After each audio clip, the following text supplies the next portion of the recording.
Vance with Jody Vance. You know the drill. If you subscribe, which you should, right down there, you should just hit subscribe, because this is where you get in the know on really cool emerging companies. Not necessarily brand spanking new companies, but companies with news coming. News that shouldn't just be for those with expensive suits and pocket squares, but available to everybody who wants to maybe get into the market and find out a little about the people behind the scenes. And today we're talking to the International Game Technologies Inc. CEO and Chris Neville. Glad to have you with us, Chris. How are you, Jody? How's your day going? Day's going pretty well. Looks like my day outside is kind of like yours. I'm in Vancouver. You're on the other coast. You're in Nova Scotia. Let's talk about International Game Technologies Inc. and how your company, the publicly listed company, actually has 100 years collectively of global gaming experience behind you? Yeah, I mean, I guess it would be 2 years this coming May, the US legalized. And so I was in another venture that I was in solo, wasn't public, private co, I was the only shareholder. And I sold it in 2010 and I had a non-compete for a number of years. And so at that time, when the US legalized, I made the decision I was going to go back in and fix all the mistakes that I made when I was, a sole proprietor, owning my own company, not growing quick enough, taking 6 years to grow into, 7 countries instead of raising money through the capital markets and having, access to the best people in the industry. So over the 20 years of Indian deals, buying companies, selling, I came across a lot of good people who I've created good relationships with, who had no equity in a lot of, whether it would be private companies in the gaming space worth billions of dollars, there's many, or even public companies where they get in so late to the deals that their stock options are at $20, $25, $30 in a lot of cases. And they can't build enormous wealth where they get in at the ground floor. So I approached a lot of the top guys, 3 former CEOs of billion-dollar companies. And I said, let's create a plan. The US is going to be, it's going to take time to get, let's call it 40-ish states online. And let's go into really good markets where we can be profitable with low cost per acquisition and high lifetime value on the players with good stickiness and retention products. And we made that decision over 3-4 days in Montreal, and everyone resigned from their jobs. And I think we raised initially just privately $5 or $6 million just to kind of get the ball rolling prior to doing a reverse takeover and going public last July. Now, I want you to name names. Let's name drop some of the people behind the scenes before we get into the nuts and bolts. I should mention the stock symbol is CSE BETS, BETS. We're talking gaming, we're talking betting, we're talking gambling. Let's talk through some of the names behind the scenes here. Name names, drop them. Name drop, Managing Director, Andy Lee. Andy took Party Poker public that would have been 2004, 2005, then left. He was an analyst, left, joined William Hill. Ralph Topping, who's a mentor and advisor to a lot of us in this company, was the chairman and CEO of William Hill for 44 years. I should know this. And so we attracted Andy initially as one of our first. Second was Jesse Menzies. Jesse was the CEO of Bodog Worldwide. Jesse lives overseas and takes care of our international markets. He's taking care of India, Latin America for us. Saxton Chadworth. Saxton was at Bodog for 16 years. Wow. Senior management, number 2 under Jesse. And then we have Ian Merriman. Ian was with Bet365, Victor Chandler, and then him and Andy, after Ralph retired from William Hill, they left and they went and launched PokerStars into the US market and their sports book. And they turned that into a $100 million revenue center for, at the time would have been Amaya. Now it's PokerStars, started Fox Bet since they've been bought by Fox. And other than amazing. that, on the content side, Yep. one of our key guys, what's that? No, I'm just On listening. the It's content amazing. side, we have Joe Holka. Joe worked for Mark Cuban at Fantasy Labs, and we're both high-level competitive daily fantasy sports players, playing in world championships for a number of years. We became good friends, and I went after Joe to run Line Movement, which is another one of our assets, which is basically a content site similar to what Sportsnet, your old company that where you were at, would be. Yeah. That drives a lot of traffic to our gambling site, our online sports betting site in casino in Canada, blitzbet.eu. Can we talk So a little bit that about, kind of covers we have a team in Gibraltar. it just goes on and on. You've got so many people ahead. behind the scenes with so much cred, like the list that you just Oh, rattled God. off there, the Yeah. credibility behind what you're doing. Let's make sure that we can squeeze in at some point here a bit of an historic timeline, if you will, about how you've taken International Game Technologies Inc. into India, and you mentioned South America, and how you're moving it towards the US and North American market, and how you're doing that in using influencer marketing versus perhaps some more traditional pathways. 100%. So one of our first, we're not a company that, there's a lot of companies that are multi-billion dollar online gambling companies that are going into the US market and other markets and just trying to buy market share. Right. And what we want to do is, instead of going in with a machine gun, go in with a rifle and be very particular on where we spend money, how we acquire players, and to make sure that those players have high levels of, ROI for our company. Yeah. So the first market we chose was the Indian market.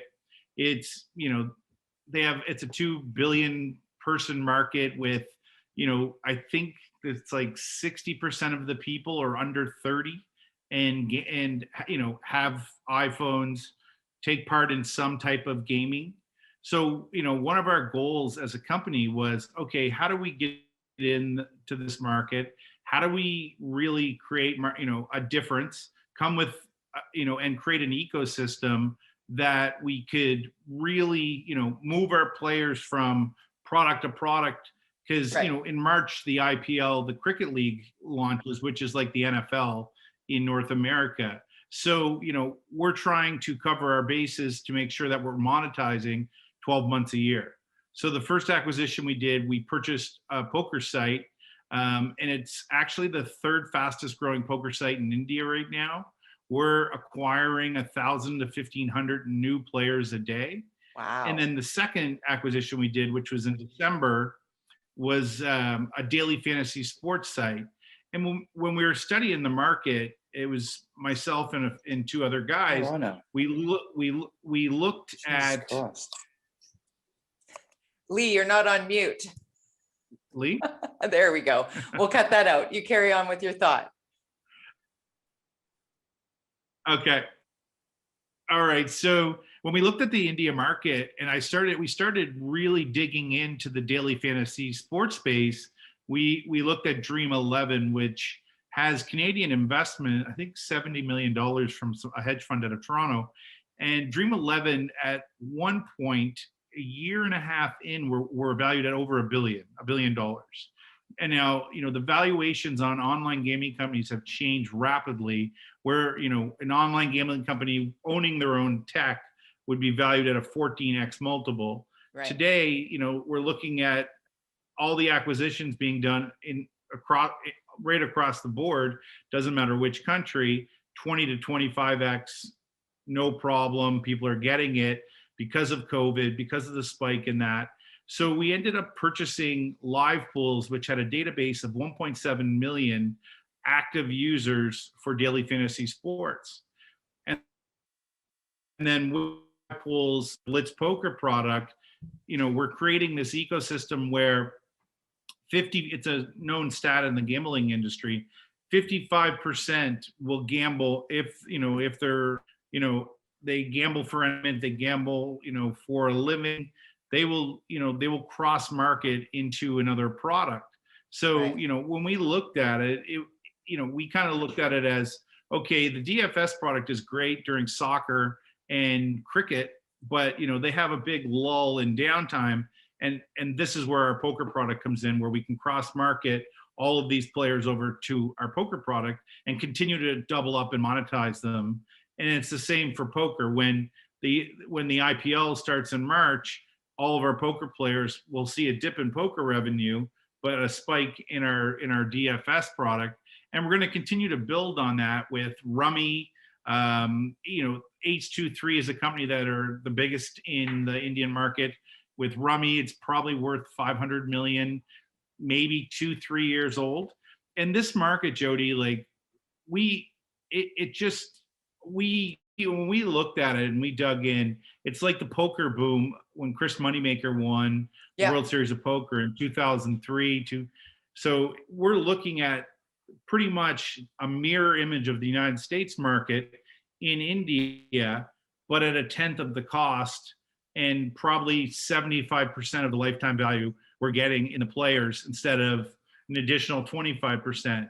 Like I'll give you one quick example. Cost per acquisition in the US with a normal gaming company strategy, we'll pick William Hill, Fox Bet, whoever it may be, they're paying anywhere from $600 to $1,300 US to acquire a player. Now, in order to get that player to be cash flow positive, they would have to retain that player for 3 years and keep them gambling. Right. And, a lot of the time right now in the US, that strategy isn't going to work long term because, there's no players that have that much stickiness in that market with the offerings that a lot of the casinos are, right now I'm seeing MGM offer, your first bet for free up to $500. It's a very competitive marketplace. That is very competitive. Now, how have we, and pardon me if this is a super novice question, but that's why I love my job here at First Glance with Jody Vance. As people are watching, they're like, tell us the stock symbol. It's CSE BETS, BETS. Yeah, it's on so check that out. It's on the CSE, and then in the US, it's BLITF. BLITF is in if they're United States watchers. Yeah, good to know. Good to know. Okay, so with COVID-19 and in many jurisdictions, the closing down of in-person gambling, how has that impacted your industry? And how do you see that evolving as we sort of exit COVID-19? I mean, it's really, initially for the online firms, you've seen, stocks like Penn, who own 30% of Barstool. I mean, the stock was at $3 and then was trading as high as $90+ dollars. So, there was a 30 to 40% bump in everyone that moved online. So what you saw when COVID hit was, a lot, the people that went to the casino, let's call it for entertainment once every week or two, had dinner, played slots, played blackjack, did whatever they did. They were never introduced to the online experience. So, on Saturday night, they were forced, if they wanted to actually sign up, register for an online site. So our industry saw 30-40% growth during COVID for the first 6 months. And, it's, once you're introduced that you can sit on your couch and you don't have to leave, you don't have to get dressed, go down, place a bet, it's very hard for the casinos to get them back through the door. And in the US market, I mean, what we saw was, I'm a guy that's been in online gambling since 2003. I couldn't run a land-based casino. I have a lot of friends that do that, and it's not something I could do. But, what you saw was each casino in the United States, depending on the state, was granted a number of licenses. So in New Jersey, each casino got, we'll say, 5 licenses for sports betting, 5 for casino in some cases, 5 for iGaming, which is casino and poker and whatever else that goes into iGaming, esports, etc. So they were selling these licenses because, look, they didn't want to set up a team. They didn't want to have the overhead, and they didn't have the know-how in the US that exists, A, in Europe, and B, offshore, from companies that were that have been doing this for 20 plus years. Yeah. So they were selling their licenses. Going back to your 100 years collectively of people behind the scenes that know what they're doing here. Like there's this perfect balance. Before I let you go, because you know what, we're just going to need to do more of these because clearly I have 9,000 questions and you're short on time today, but let's reconnect like this week because I want to continue on with your story. I want to ask you specifically about, you said that you want to go in and be very targeted and strategic of how you market International Game Technologies, Inc. And in doing so, in using influencers, is there, can you give me sort of a reasoning? Because influencers often mean younger people where, you know, the real committed casino going regular gambler demographic is a little bit higher than that, as is the disposable income. Like, does it balance itself out because the organics is there in terms of spreading the word? Because I'm imagining in my head as you're talking why, you know, people are sitting on their couches and then all of a sudden casinos are going to open, the land-based casinos open again. And they're like, but I'm already playing with all of my friends here, and all of my friends that I'm playing with can't necessarily make it to the casino in my neighborhood. Like I'm answering my own question, I think, as to why the influencer path is so key to what you're doing. I mean, I'll touch on two parts to that. One is influencer marketing is like it's immediate. So for example, I don't know how many people follow you on Twitter. You know, if you make posts, we would see immediate results. Yeah. So you know, the old days of taking ads out in magazine and Sports Illustrated and not knowing where traffic comes from, and you know, we're at an age where, and all of us experience this, where you know, if you go on Expedia and you're typing in a flight, that'll chase you around the internet, you know, different airlines with different offerings, with, you know, through pixel tracking. So online, it just allows us to basically reach so many people. Like we have an influencer who's the captain of the India national cricket team. Wow. And you know, he like has the more face of our online followers. poker He company has in more India. followers than I do on Twitter. Let me just say that. The captain. He has tens of millions. Wow. He has tens of millions of the India cricket national team. So we use him in a very strategic way. You know, we'll set up poker tournaments where he's playing. We'll give away prizes if you knock him out of the poker tournament. So we're driving tens of thousands of people who want to play with these. You know, it'd be like if we're using a Canadian or a US example, it would be like playing with Wayne Gretzky in an online tournament, or in the US, a Tom Brady, or, you know, a Joe Montana if it was NFL. And these people, you know, they help your brand. They give brand, you know, they make people feel safe inside of your brand. I don't have to get into a conversation like we're having, like, look, you know, we're a public, everything is transparent. And, you know, we have over 100 years experience just in our management team. So, and it allows us to grow at such a rapid pace that when we launched our poker site in India, we set records, and we were breaking our own records on the network we're on, the Quadrant network, every day in the month of August. So the influencer strategy is a very, very effective one, and it's a cost-effective strategy, and it's the reason why we use it.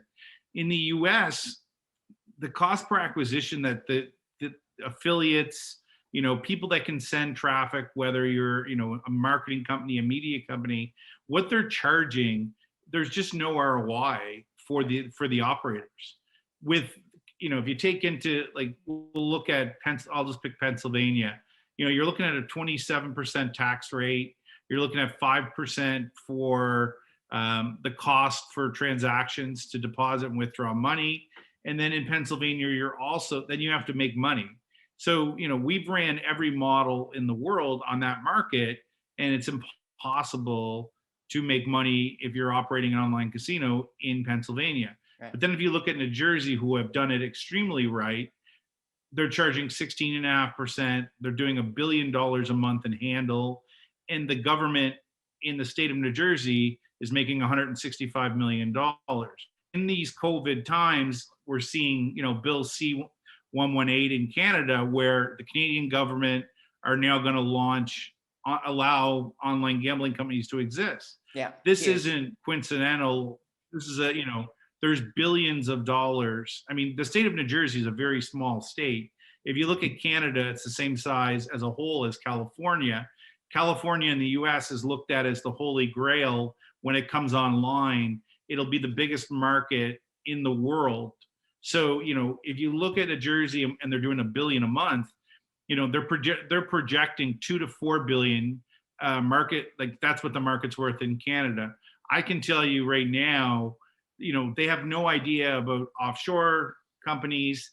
Like, there's one offshore company that does $1 billion alone, not counting everything that's done, in land-based casinos and, with the lottery corporations across Canada. So the market is much bigger than they know. And, why people will leave the black, I call them, it's the black market, which is the companies operating without a regulated license. We only operate in countries with licenses. The reason why is we'll make it super simple for you to deposit and withdraw your money. Your money is safe on a site, whereas, if you do a lot of research, there's been a lot of problem in the online gambling industry with the companies that were operating without licenses. Yeah. Some have disappeared overnight with, a lot of deposits. All of the money. Yeah. You know what, Chris? We have got to continue this conversation. Yeah, exactly. I'm fascinated. I'm excited by this. Thank you for choosing First Glance with Jody Vance to talk it through with me. And I look forward to regular updates from you on your very exciting and what seems like accelerating trajectory here. If people want to learn more about your company, do you have a website that people can just tap into? Sure. E35.com. It has everything about our management team, all our news releases. And then if you want to look up our stock symbol, it's BETS on the CSC exchange. And in the US on the OTC, it's BLITF. And they could take a look at where we're trading right now. We spent the first 6 months getting everything set up in place, all of our teams, Gibraltar, India, customer support, know your customer, KYC, payments, and now we're now at a place where we're going to start executing on our plan and really ramping up revenue and ramping up our acquisitions and our growth. Exciting times. It's International Game Technology Inc. Chris Neville is the CEO. Thank you so much for doing this. Thanks so much, Jody. I appreciate your time.